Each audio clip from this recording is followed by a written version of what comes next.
you're having a great summer. We are here to read chapter 9 to you. Humphrey, Saya's soft, sweet voice woke me from a short afternoon doze as I waited in the nature center for the next group to come in. I dashed out of my sleeping hut and hurried to the side of my cage where she was peering in at me. Saya, I squeaked, glad to see you. Saya smiled, but it was a sad smile. I wished you could talk to me. What's wrong, I asked, because I could tell from her face that she needed a friend. You know how to get along with people so well, she said. I'm never sure what to say. Just speak up, Saya, I advised her. But I know all she heard was squeak, squeak, squeak, which is one of the most frustrating things about being a hamster. Saya didn't like to speak up. When I first came to room 26, Mrs. Brisbane was always telling her, speak up, Saya. And over time, with Miss Brisbane's help and mine, she gained the courage to squeak up in class and became friends with many students, especially Miranda. But she was still what humans would call quiet. Tell me, Saya, I told her, what's wrong? Saya pulled up a chair so she could be close to my cage. You probably don't even know about the clash of the cabins, she said. I do, I squeaked back. I was helping Miranda with her backstroke. That's a swimming stroke. But she's a robin and I'm a chickadee. Now the other chickadees say I shouldn't help her. Saya signed. We were just having fun, like in the Happy Hollow song they taught us. Then Saya began to sing softly in her beautiful, sweet voice. Happy Hollow, a place close to my heart. Happy Hollow, we loved it from the start. Where we work hard, play hard, and have lots of fun. Where it's one for all and it's all for fun.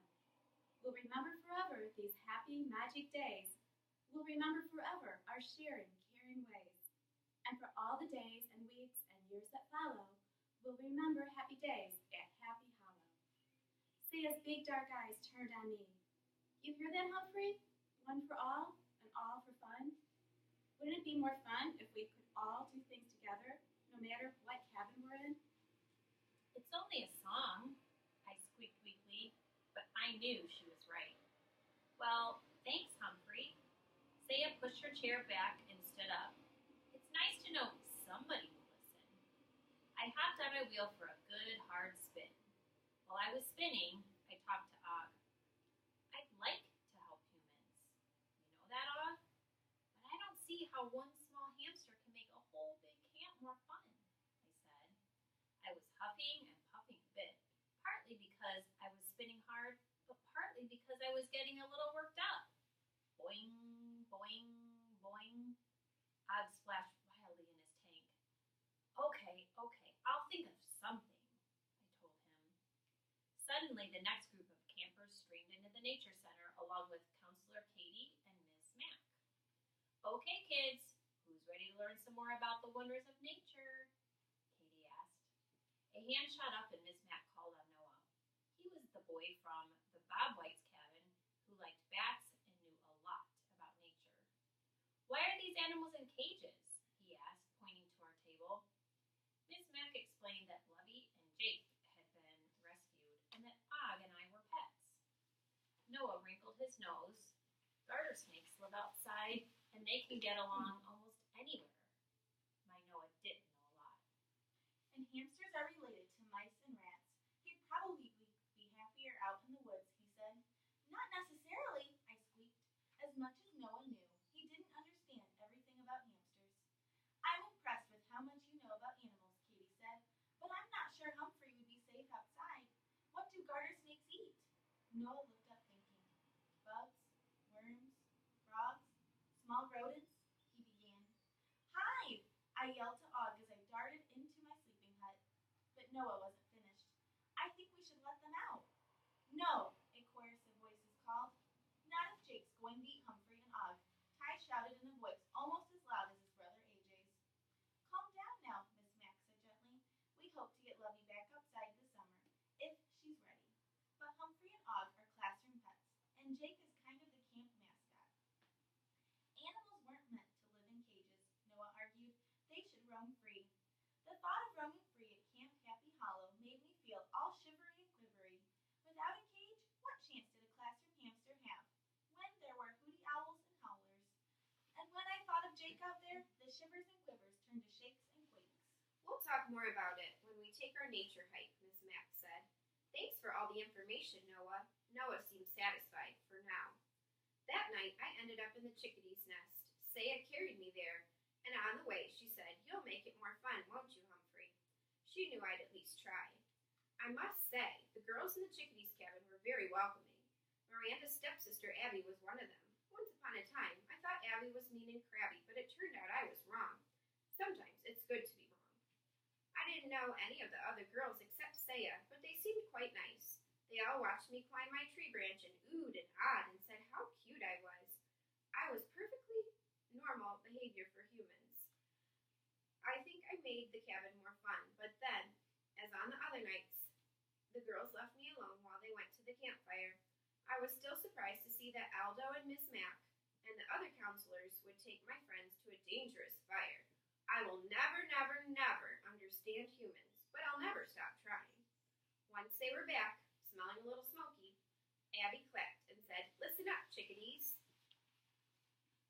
She sat on a large trunk and the other girls gathered around. Do you know that girls group that hasn't gone to camp out at Haunted Hollow for 5 years? She asked. A girl named Val groaned. No way. No fair, right? Asked Abby. But this year, we're going to win. I'm sure of it. But how can you be sure? Val asked. Because, Abby began, leaning in close to the circle of girls gathered around her. I figured it out last year, and I've worked all year to make sure we win. Abby had my attention too. How? What? Huh? I squeaked. Knots.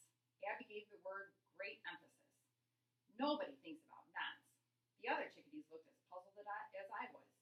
There are 7 areas where cabins get points. Camp spirit, which means stuff like good sportsmanship, cleanliness, being on time, swimming, canoeing, volleyball, softball, archery, and outdoor skills, Abby explained. We're okay in volleyball, but probably can't win against the Bobwhites in swimming or canoeing. Not with Sam on their team, Val said. Yeah, but softball and volleyball are team sports, so we might not be able to carry the whole team. Then there's archery, Abby continued. AJ's good too, and his brother Ty. The other chickadees all nodded. But we could wipe them out in outdoor skills. Abby spun around so she was face to face with Saya. There's a quiz on all that stuff, like animal tracks and habits, she said. Saya, you can ace any test, so my money's on you to win that. Saya looked startled, but after a few seconds she nodded and said, I will try. So there were tests at camp after all. Trail reading is part of outdoor skills too. We've got to work on that. But since this is my 3rd year here, I think I can train a winning team there. Abby sounded very confident. And then we come to knots. Like I said, nobody pays much attention to the knot tying competition, so I've been practicing all year on my knots. I can tie knots blindfolded and behind my back. If I ace the knot tying, we've won outdoor skills, she concluded triumphantly.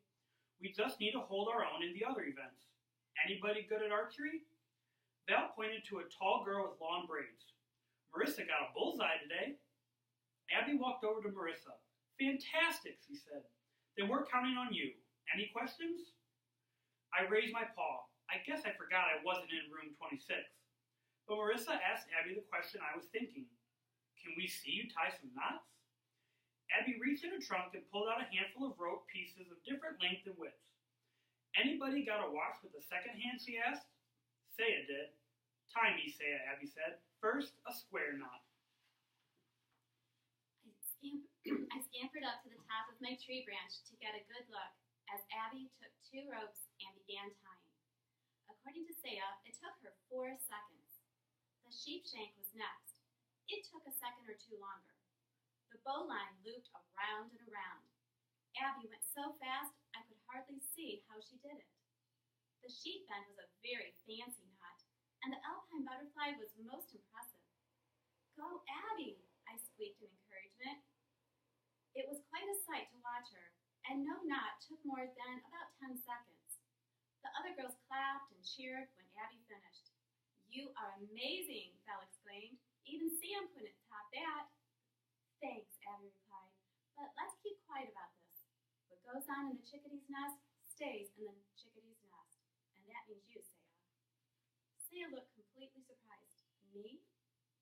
Yeah, I don't want you blabbing to Miranda about this, Abby said.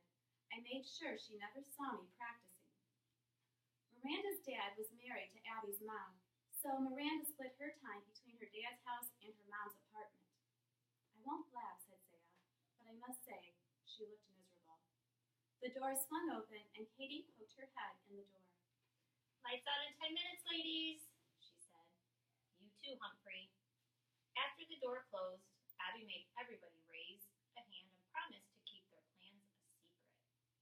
I raised my paw, too. Amazing Abby just might show Super Sam a thing or two, which might be good. But Saya looked unhappy, which was definitely bad. Note to self, humans aren't so good at climbing, squeaking, or spinning, but they have some very, very, very unusual talents.